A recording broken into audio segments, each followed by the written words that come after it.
Hey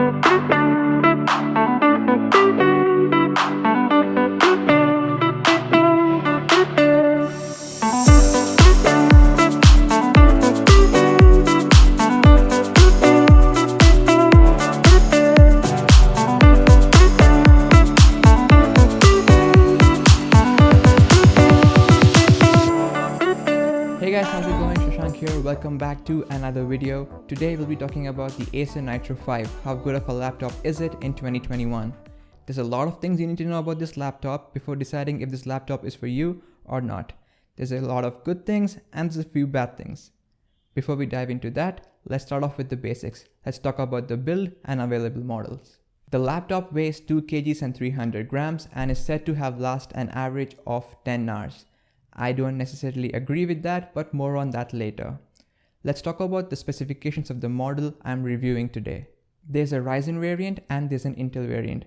There is a new RTX model which has come out, but it's not available in India when I'm filming this video. The model I have right now has these specifications.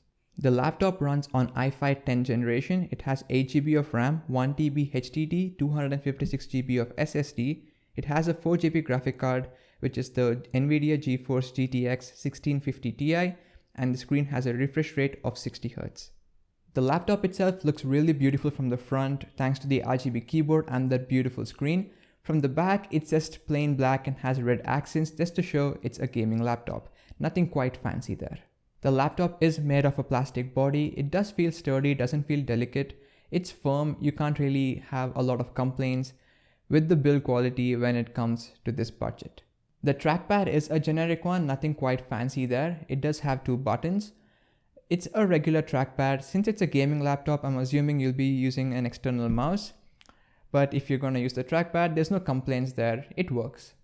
Talking about the keyboard, I love it and hate it at the same time. The RGB lights and the typing experience with this keyboard has been amazing. The switches underneath the keys and the colors from the LED are top notch. You have a bunch of color settings and it's definitely a sight to look at. The LEDs are bright enough to be seen even in a well-lit room, and in a dark room obviously it's going to look great. I have absolutely no complaints with the keyboard and the LEDs. They are really a sight to look at. So what don't I like about the keyboard? The key placement in general seems a bit off. I'm not sure how to explain it. I have used a bunch of other gaming laptops before and I could game for hours. It was not an issue. But while holding the WASD position on this keyboard, it just didn't feel right. You know, my arm started hurting after like 5 to 10 minutes of gameplay. I'm not sure whether you guys will go through that issue, but I'm just telling my experience. If you're one of those people who connect an external keyboard, this might not be an issue for you. But if you do use the laptop keyboard, I think there's a chance you might not like it. The speakers of the laptop are good enough for media consumption, for watching movies, listening to music, your work from home, online classes and all that. But it is not good enough for gaming, and here's why. While gaming, you have to turn on NitroSense for the best performance. Otherwise, you're not going to get good FPS and the game is going to lag.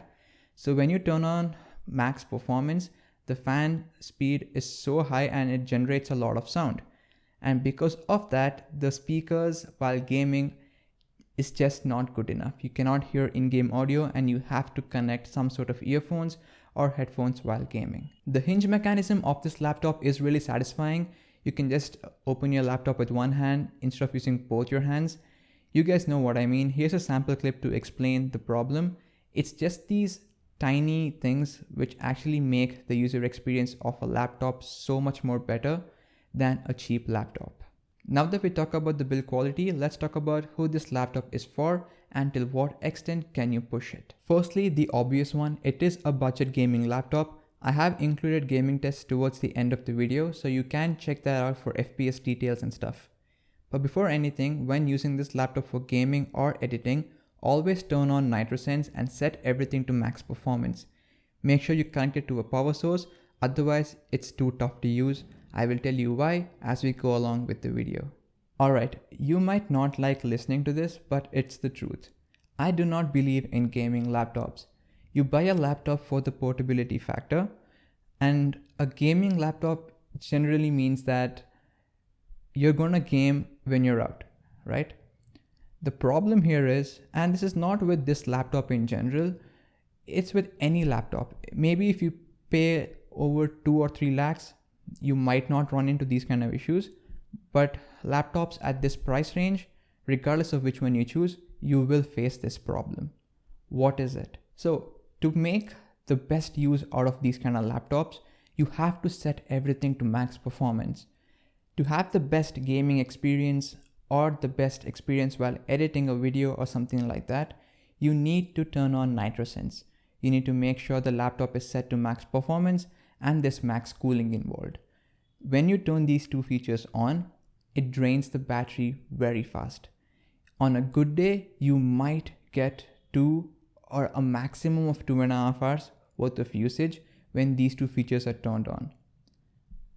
On a regular day, if you're taking a laptop outside, you'll be out for around 7 hours and you cannot always connect your laptop to a power source. So if you're planning on editing on the go, like maybe on a flight, on a long flight or a long travel on a bus or something like that, I'd recommend you do have some sort of power bank. You do get laptop power banks these days. Make sure you carry that with you, because when editing or while doing some intensive gaming, you're gonna probably game for around 2 hours before the battery runs out. That's just the case with any laptop at this price range. So what happens if you do not turn on NitroSense? Let's say you get around 120 FPS when you turn on NitroSense and you connect your laptop to a power source. And let's say if you're not connected to a power source and NitroSense is off, the 120 FPS will automatically reduce to 30 FPS or maybe 40 FPS. There is a drastic difference. When you're paying a lot of money for expensive parts like a 1650 Ti GPU and an i5 10 Gen CPU, you want to make the best use out of it, right? And the only way you can do that is to connect your laptop to a power source and make sure NitroSense is on. That's just the fact. Another thing is the laptop does heat up when gaming. Here's a screenshot. While gaming, if your fan is not set to max speed, the temperatures shoot up like crazy. But when the fans are on, it does a really good job controlling the temperatures and it's nothing to worry about. Again, it seems like I'm talking about a lot of disadvantages, but at this price range, regardless of which laptop you get, this is the problem. There is nothing else you can do about it. I have tried other laptops at this price range. It's just not good enough in my opinion. This is the best laptop you can get, and the problems are far worse in other laptops. This is my opinion. I've heard a few people say they've had better experiences with other laptops. Since this is my review, I'm going to stick with the Acer Nitro 5 as the best laptop you can get at this price range. Okay, let's talk about the monitor now. It does have, the model I have has a 60 Hz refresh rate, and I'm okay with it. The reason being, a lot of new games are coming out. The way this laptop performs, you'll get a maximum of 60 FPS. I'm talking about games like Red Dead Redemption 2, Cyberpunk. Cyberpunk, you'll probably get around 40 FPS maybe. And let's talk about Detroit Become Human, you'll get around 70 to 100 FPS. So even if you have a 144 Hz screen, you're not gonna feel the difference because you're not gonna get such high FPS anyway. So 60 Hz is a sweet spot. I'm completely okay with it at this price range.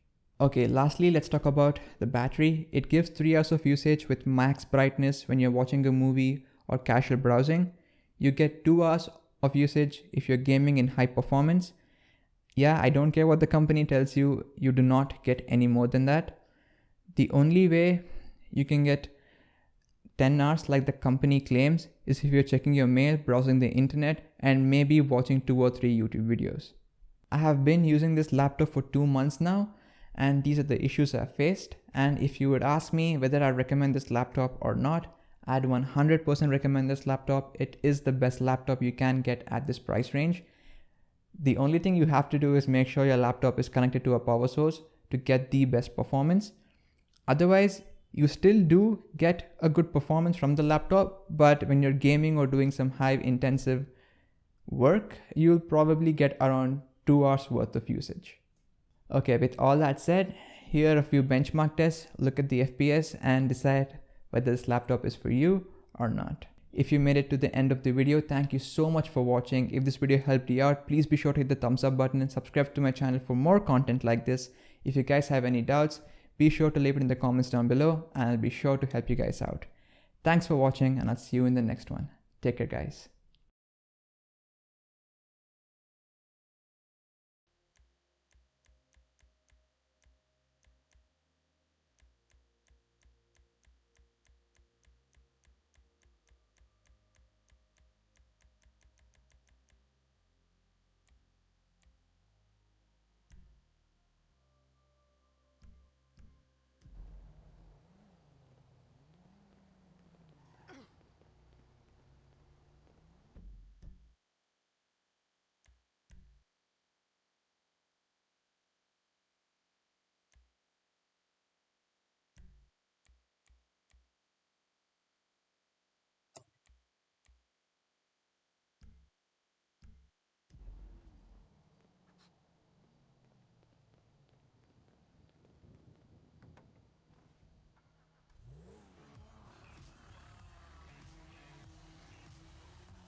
Don't hold the deadly weapon on Boulevard Del Perro.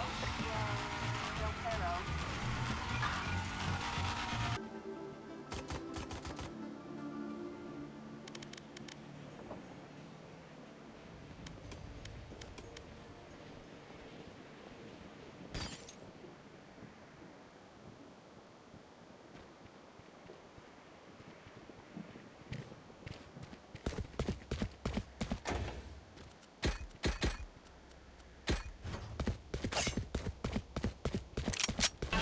Launching smoke. Decoy. Reloading. Spike down A.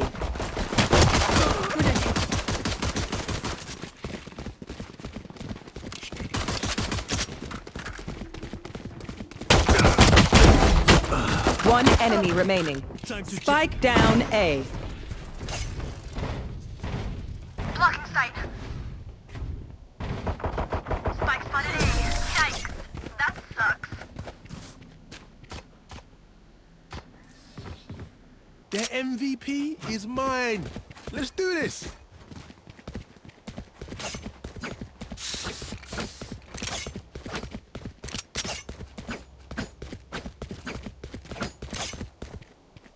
Here.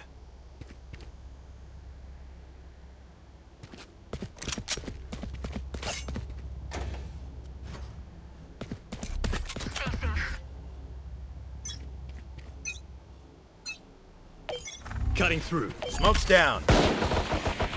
Multiple enemies mid.